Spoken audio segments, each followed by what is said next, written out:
أهلا بكم متابعي تعلم قواعد اللغة الفرنسية مستوى الديبيتون في الدرس السادس والخمسون 53.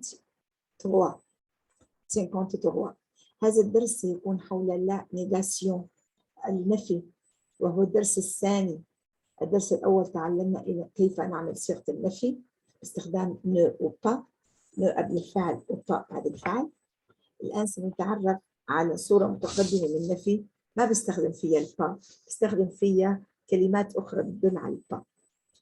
إذا لا نيغاسيون بستخدم نو ريان، نو جامي، نو بيرسون، أبدا، نو ريان ولا أبدا ولا شيء، يعني نو جامي أبدا، نو بيرسون ولا شخص. لدينا il ne dit rien، لم يقل شيء. il ne sort jamais، لم يخرج أبدا. il ne rit plus، لم يعد يضحك. لدينا ثلاثة قيود، أحدهما il ne dit rien، fermez la bouche. il ne dit rien، لا يتكلم. في المنتصف il ne voit rien، لا يرى أبدا. il ne rien، rien، jamais، jamais أبدا. rien بمعنى أبدا. il n'entend rien، ولا يسمع. طيب، la négation se place avant et après le verbe. النفي موقعه قبل وبعد الفعل. يعني إذا استخدمت ne jamais بقول elle ne sort jamais، هذا الفعل sort ون قبله jamais بعد. elle ne danse jamais، elle ne rit jamais، لا تضحك أبدا، لا ترقص أبدا، ولا تخرج أبدا. طيب، هلا هو il ne fume plus، لم يعد يدخن. il ne boit plus، لم يعد يشرب. il ne sort plus، لم يعد يخرج. طيب، ne rien كمان أبدا. je ne vois rien، ما عاد شوف. je n'entends rien، ولم أعد أسمع. je ne dis rien، ولم أعد أتكلم. rien يعني أبدا، jamais rien. يعني كان هذاك عنده بس هلا أبدا. كمان هذا كمان ما عاد يسمع rien. في عندي ne personne أيضا الأشخاص بقول tu ne vois personne، لا ترى. tu ne vois personne، أنت ما عم تشوف شخص. tu n'invites personne، ما عم تعزم شخص. tu n'aimes personne، أنت ما بتحب شخص. أي شخص، شخص بمعنى أحد. ما عم تشوف أحدي، ما عم تعزم حدي، ما عم تحب حدي. أنت ما عم تشوف، ما عم تسمع، ما عم تحكي. ما عاد تدخن، ما عاد تشرب، ما عاد تخرج، وكمان أيضا لا يخرج.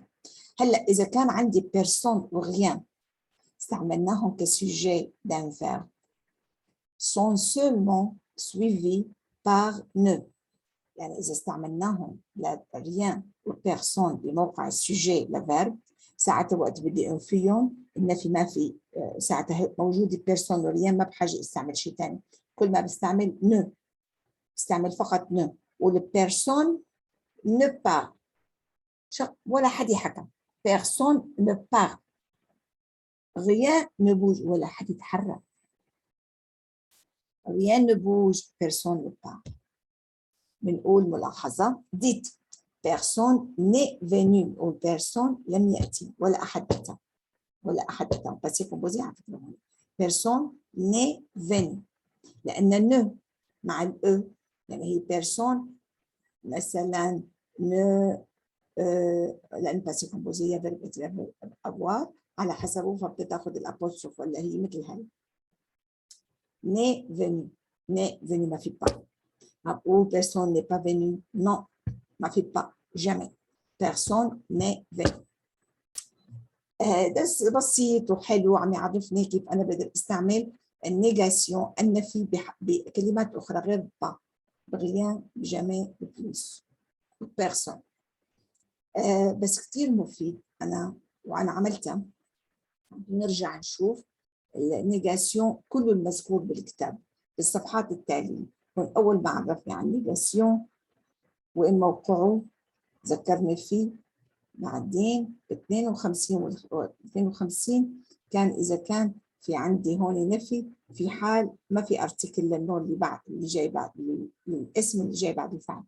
اما اذا في عندي ارتكل ديفيني بتكمل لو ولا. اما اذا كان عندي ارتكل انديفيني بصير عندي اياها دو. راجعوا هدول الصفحات، كثير مفيد انه نجمع كل شيء انحكى عن النيجاسيون بكل حالاته بكل حالاته. نعم، أتمنى أن يكون درس بسيط، كتير بسيط، بس عم يعرفني على 4 كلمات كيف بستعملها. أنا عجبتني كمان هاي البيرسون للفعل، بتحطي إذا كان هو فاعل بيرسون للفعل، ريان لبوج. طيب خلينا نشوف التمارين، نحاول نحل التمارين. آسفة لأن الصفحة طالعة معي شوي. عندي فيت دي فراز افيك نو جامي. ف faites des phrases avec ne plus. Répondez personne ne, rien ne. Transformez avec ne rien, le personne, rien ne, personne ne. Ne rien في بينات الفعل. أما هون personne rien ne معناتهم موقع هم بيجي بينات الفعل. لا rien ne rien ne موقع هاي rien بمعنى الفاعل. وهون personne بمعنى الفاعل. موقع الفاعل. أما ne rien بيجي فاعل بينات. Complétez le texte avec ne jamais personne. بصير تقول jamais ونقول personne أو jamais rien، بصير يجوا تنتين اثنين أنا عندي نفي ورا بعضهم البعض بصير. هاي بحالة التمارين. خلينا نشوف الإكزرسيس أو قلت نحل التمارين. نشوف الإكزرسيس هو 53 رح نشوفه محلول بهذا الشكل. نحاول نصلح ونعيد النظري نتأكد منه حتى نفهمه ونحفظه ويدخل بإحساسنا. في نهاية الدرس أتمنى لكم أسعد الأوقات. إلى اللقاء في الدرس القادم.